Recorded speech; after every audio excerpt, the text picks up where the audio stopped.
नमस्कार। देश और दुनिया की तमाम फटाफट खबरों में आपका स्वागत है। खबरों के लिए आपसे निवेदन की यदि आपने हमारे चैनल को सब्सक्राइब नहीं किया तो कृपया करके आपके अपने चैनल को सब्सक्राइब कर लें। आप सब्सक्राइब करते हैं तो हमें हिम्मत होती है सही और सच्ची खबरें आप तक पहुंचाने की। वरना मीडिया में किस तरह की खबरें आपको पेश की जाती है यह आप भली भांति जानते हैं।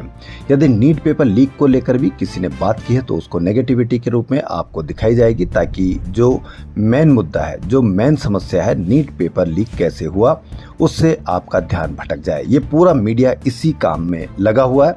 इससे आप अंदाजा लगा सकते हैं कि मीडिया किस तरह की खबरें आपको पेश करता है।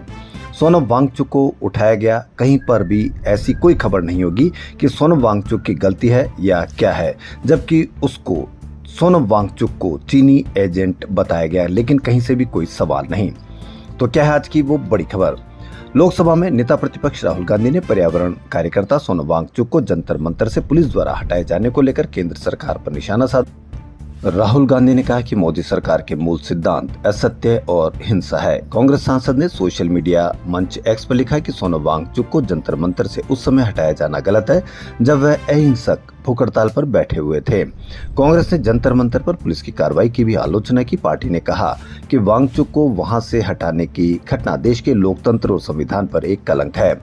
दिल्ली पुलिस ने सोमवार को जंतर मंतर पर आमरण अनशन पर बैठे पर्यावरण कार्यकर्ता सोनम वांगचुक को प्रदर्शन स्थल से हटाकर अस्पताल में भर्ती करा दिया। पुलिस ने इसे लेकर कहा कि उसने दिल्ली हाईकोर्ट के निर्देशों का पालन करते हुए सोनम वांगचुक को अस्पताल में भर्ती कराया है। राहुल गांधी ने कहा कि पेपर लीक, शिक्षा की बढ़ती लागत और छात्रों की आत्महत्या जैसे मुद्दे भारत के भविष्य से जुड़े गंभीर विषय हैं।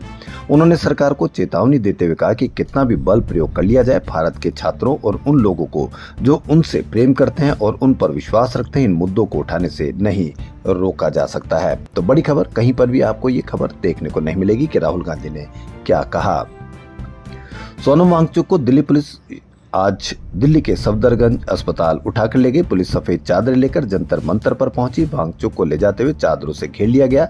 21 दिनों में उनका वजन 9.5 किलो घट गया था। इस दौरान कई विपक्षी नेता और फिल्मी एक्टर उनसे मिलने पहुंचे थे। आपको मीडिया से कितनी खबर देखने को मिली। दिल्ली के जंतर मंतर पर 21 दिन से भूख हड़ताल पर बैठे सोनम वांगचुक को पुलिस आज सुबह सफदरगंज अस्पताल ले गई। इसके बाद कॉकरोच जनता पार्टी के फाउंडर अभिजीत दीपके ने भूख हड़ताल शुरू कर दी है। इससे पहले सुबह करीब 7 बजे पुलिस सिविल ड्रेस में जंतर मंतर पहुंची थी और वांगचुक को सफेद चादरों में उठाकर एम्बुलेंस से अस्पताल भेजा। इस दौरान प्रदर्शनकारी और पुलिस के बीच जमकर हंगामा हुआ। वांगचुक पेपर लीक मामले की जांच और शिक्षा मंत्री धर्मेंद्र प्रधान के इस्तीफे की मांग को लेकर अनशन कर रहे हैं। उनकी सेहत लगातार गिरती जा रही थी। उनका वजन 9.5 किलो तक कम हो गया था। हालांकि अस्पताल प्रशासन ने बताया कि वांगचुक को डिहाइड्रेशन हो गया, लेकिन उन्होंने दवा और फ्लूइड लेने से इनकार कर दिया है। ईरान के इस्लामिक रेवोल्यूशनरी गार्ड कॉर्प्स यानी IRGC ने दावा किया कि हॉर्मुज स्ट्रेट में 2 तेल टैंकरों में विस्फोट हो गया। IRGC ने बताया कि अमेरिकी खुफिया एजेंसियों की गलत जानकारी के कारण दोनों टैंकर समुद्र में बिछी माइन से टकराने के बाद आग की चपेट में आ गए। हालांकि अमेरिकी सेंट्रल कमांड ने इस दावे को झूठा ही बताया। वहीं कहा कि उसने लगातार 7वीं रात ईरान के सैन्य ठिकानों, हथियार भंडार और समुद्री सैन्य क्षमताओं पर हमले किए हैं। अल जजीरा के अनुसार इन हमलों में सिरिक, बुशेर, बंदर अब्बास, केशम द्वीप और यजद को निशाना बनाया गया है। उधर ईरानी सांसद अहमद बख्शायेश अर्दिस्तानी ने चेतावनी दी कि अगर अमेरिका ने जमीनी हमला किया तो ईरान, कुवैत और बहरीन में घुस जाएगा, वहां मौजूद अमेरिकी सैन्य ठिकानों को तबाह कर देगा। छत्तीसगढ़ के बिलासपुर में बारिश का 93 साल पुराना रिकॉर्ड टूट गया। यहाँ 1993 में 14.93 इंच बारिश हुई थी, लेकिन शनिवार को 16 इंच बारिश हुई। यह रिकॉर्ड टूट गया। यूपी के लखनऊ, कानपुर और बाराबंकी समेत सभी 75 जिलों में बारिश का अलर्ट जारी किया गया है। वाराणसी में गंगा नदी के जलस्तर में तेजी से बढ़ोतरी होने के बाद गंगा आरती की जगह बदलनी पड़ी। झांसी में 15 मिनट की बारिश के बाद पारा 7 डिग्री तक कम हो गया। वहीं अरुणाचल प्रदेश में लगातार हो रही बारिश के कारण बाढ़ और भूस्खलन की स्थिति अब भी गंभीर बनी हुई है। पिछले 24 घंटों में अपर सुबनसिरी जिले के गिबा, निलिंग, चेतम और दापोरिजो सर्किलों के 35 गाँव में फ्लड और लैंडस्लाइड हुई। बाढ़ से अब तक 1,13,674 लोग प्रभावित हुए हैं। टीएमसी सांसद अभिषेक बनर्जी के साउथ 24 परगना के अमरतला में स्थित पार्टी ऑफिस को शनिवार को तोड़ दिया गया। क्यों तोड़ दिया गया? ये कार्रवाई जिला प्रशासन की तरफ से की गई है। अधिकारियों के अनुसार ऑफिस बिना किसी मंजूरी बिल्डिंग प्लान के बनाया गया था, यानी अब साउथ 24 परगना में एक भी बिल्डिंग मंजूरी के बिना नहीं बनाई गई है।